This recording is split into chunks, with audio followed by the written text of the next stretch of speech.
Welcome, riders, and thank you for joining us. Our last few episodes of Motivated Riders have mainly focused on our horses. So this week, we are joined by Ian Harris as he helps bring information to remind us why taking care of ourselves is equally as important. Ian is a registered nutritionist, blogger, motivational speaker, and a fellow equestrian, and he helps bring important reminders to all athletes. Stay tuned after we hear from Ian as I give a brief overview of the horse's gastrointestinal tract. Hi, my name's Ian, and I'm a senior equestrian. I ride in the adult amateur 2'9" division, and I started when I was 56, 57. Never been on a horse in my life other than the odd, like a Pinto Valley Ranch situation. Started riding when I was 57. I competed in my first schooling show season. By 59, I started competing at Wesley Clover. I'm now 61, so this will be my third year at the silver level. Besides that, I'm a nutritionist. I basically work with both people that are looking to lose unwanted pounds, and I also work with equestrian athletes.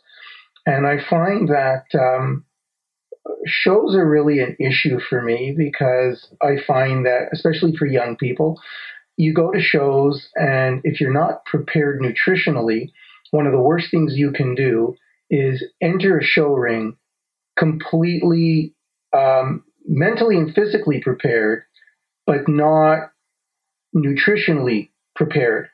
And believe it or not, that's like getting a car, starting it, halfway through your journey, your car conks out because it has no gas. Same as a human body.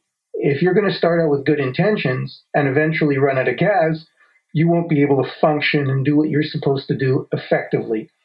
That being said, being on a large animal, going at speed and jumping at height with a brain in the clouds is not safe. You need to be fully in the moment. And unfortunately, a lot of the food choices that we have at shows don't allow that. Certainly, if you want to enjoy them after a show, I have no issues with that. But during a show, before a show especially, you should abstain from certain things. And unfortunately, some of those are the things that you actually see at horse shows, which are high-fat, high-sugar foods and high-sodium foods, French fries, hot dogs, hamburgers, potato chips, ice cream, all of which will not help you achieve what you want. What it actually does to the body is it fogs the body. The body doesn't have the ability nutritionally to carry out the task at hand. It will slow you down. It will exhaust you. You won't be able to maintain that level of athleticism that you need.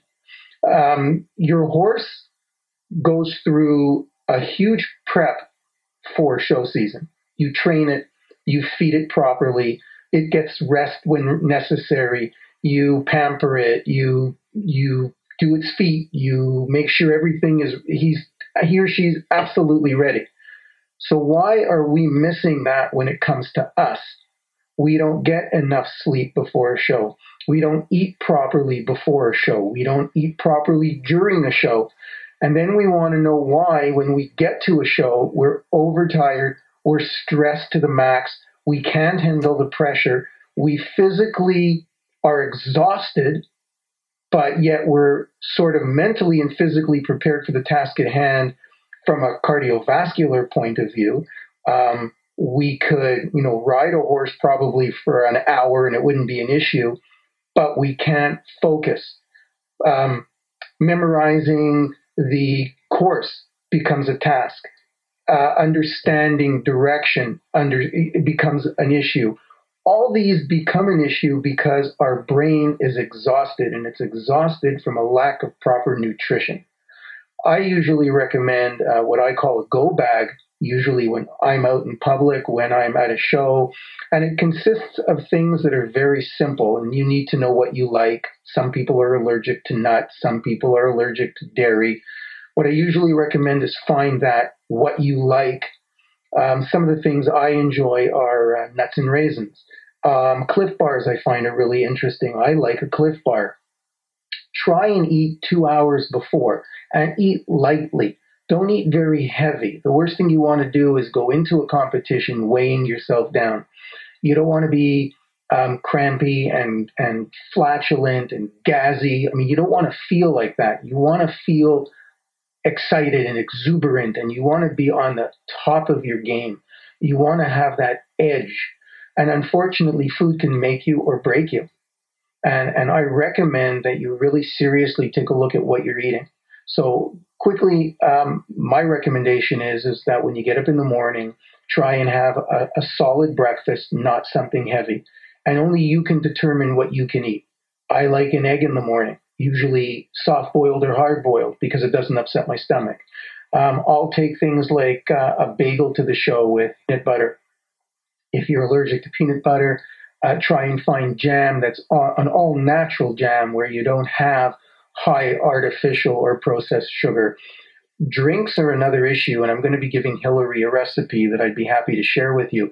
One of the worst things that you can probably ingest is Gatorade and Red Bull and all that stuff. It does nothing. Gatorade is actually a negative. It doesn't really work. It's loaded with color, loaded with sugar, loaded with processed sugar, oils. I have a recipe that you can make at home easily, and you can take it with. I recommend things like fresh fruits, fresh vegetables, especially in the summer. And fruits are really interesting because fruits are also a liquid, especially when you look at melons. So things like watermelon, things like cantaloupe, honeydew, these are all water fruits. So they not only give you the vitamin C that you need, they give you the sugar that you need for energy, they give you the liquid that you need. Of course, you're perspiring, you're losing, you're becoming dehydrated is what I'm looking at. These fruits will actually help you regain some of that lost fluid. So it's a win-win situation. Once you're done, you're heading home, you want to go to McDonald's, you want to have a pizza with your friends, and celebrate your win, go for it. But during the day, be aware that what you eat, well, truthfully, the saying is, you are what you eat. And you can't blame your horse for your mistakes. And you can't blame your horse for forgetting what the course is. You can't blame your horse for remembering if you're on the right rein or if you're on the right lead. All these little things are impulses that your brain should be able to process, and it can't if it's not nutritionally sound. So remember, think of it. You don't want to be physically fit only. You don't want to be trained to the point where you know everything that you need to do perfectly. And you don't want to be only left with the fact that your horse is absolutely perfect at what he does, because you're still missing out one thing. You need fuel to do everything else. And without the proper fuel, you won't make it. Just like your car will die if it doesn't have enough fuel in it. And you can't put water in it, and you can't put ice cream in it, you can't put milk in it. It needs specific fuel to drive. So does the human body. And if you want to be at the top of your game, then eat for an athlete that wants to be at the top of your game. Anyways, admit all of what's going on. I wish you all health and safety, and hopefully we'll be back soon and we'll all be winning ribbons and having a great time doing what we love to do. Take care. Similar to humans, our horses need proper fuel for productivity, as their nutrition is one of the most important factors in their overall health and welfare. Historically, horses roamed freely and grazed for majority of the day, and now presently have grains introduced into their diets as well as specified feeding times. Their diet of forages and grains is processed through the gastrointestinal tract, with many parts working in their own unique way to digest and break down the contents of the food we make available to them. The mouth is the first element along the GIT, as the horse's lips guide food into the mouth. The quality of your horse's teeth plays an immediate role in how food is broken down, as the teeth and saliva produced through chewing work to break down and push particles along to the esophagus. As muscles move the particles through the esophagus, the foodstuff is then passed along to the horse's stomach, which has a small capacity as it is only an approximate 8% of the entire GIT. Because the horse's stomach is so very small and sensitive, it is important to make changes to your horse's feeding routine gradually and monitor changes in the horse while doing so. Protein and fats are broken down here in the stomach by hydrochloric acid and then work their way along to the long, narrow tract that is known as the small intestine. It is on average 20 meters long in the average horse and moves particles through peristalsis at a rate of 30 centimeters per minute. This is where nutrients and protein are absorbed into the bloodstream, and though limited, starch breaks down here to convert to energy. From the small intestine, particles travel to the cecum and colon, where fiber ferments to be used as an energy source. Non-used particles are prepared for waste, which is then passed through the rectum and anus as manure.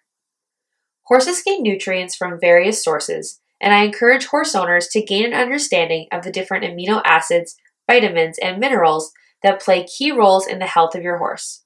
Nutrients required differ with age, work level, and environment, but every horse will thrive from receiving a properly managed diet.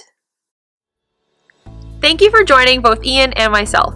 I hope that you gained helpful information to begin building a better understanding or to raise awareness as to why our bodies and the horse's body require proper fuel and how it is processed. We'll see you next week.